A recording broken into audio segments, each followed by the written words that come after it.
Hello and welcome to another episode of Neptune Novelties, a galaxy where you can get lost in the world of fiction and non-fiction books. This is our last episode from our sporty romance / Elle Kennedy themed party. In the previous 4 episodes we talked about the deal, the score, the mistake, and the goal, all books from the Off-Campus series that, it went viral and it even has its own TV show now. This one is a sequel. It's a companion novel to the Off-Campus series. This book follows the 4 couples from the earlier installments as they navigate life after college, maintaining relationships across distance, making career decisions, confronting family trauma, and preparing for parenthood. This is the book where we get to see all of them together and how they, start to prepare or enter their adult life. Garrett and Hannah, Allie and Dean, John Logan and Grace, and John Tucker and Sabrina. The entire book feels like a repeat of everything that we've seen in the previous ones. However, there are also some completely unnecessary plots thrown in. It's like the author just didn't want to deal with the ending, didn't want to write the sequel. Everything was very predictable as well, even the unnecessary plots. And again, even though it says that they start to deal with their past traumas, no sort of a grand healing happens. Honestly, I think all of them are therapy. That would have been something that I would be happy to see in this book. Especially with the fact that not everyone needs to have a kid. Not every couple is good to raise a kid.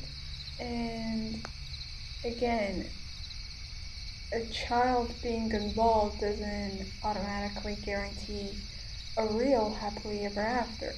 And one problem with these romance books is that they just throw in a kid at the ending of everything. Why? Especially when you actually read page to page or even glimpse of the characters that you read about, you would simply think that, oh my god, that person needs at least 3 years of therapy. And they could easily poison their friends' lives. And even, you would not want to be around that person. And you're just so happy that they're fictional and you haven't actually gotten involved with them at all, like as a friend, as whatever. So why on earth is this character getting a kid who they're obviously gonna screw up, but the author wanted to make everything seem like Candyland, so everything turns out fine. No. Completely predictable and completely unreal. And although, yes, romance books, they don't need to be real. Especially, honestly, sometimes the more exaggerated everything is, the grand gestures, the love and everything, the better. But, sometimes you gotta ground the storyline and not just,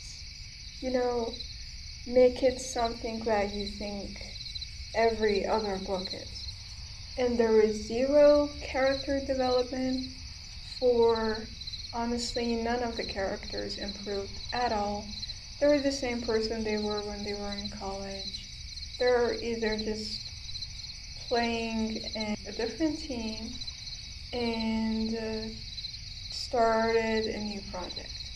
And they are gonna or have had a baby.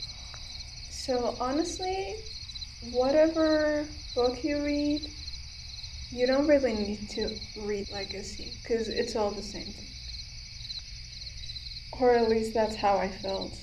The entire series is just, again, I think it's just successful because it is something that the masses want to read and easy to get through. You don't need to think about anything at all.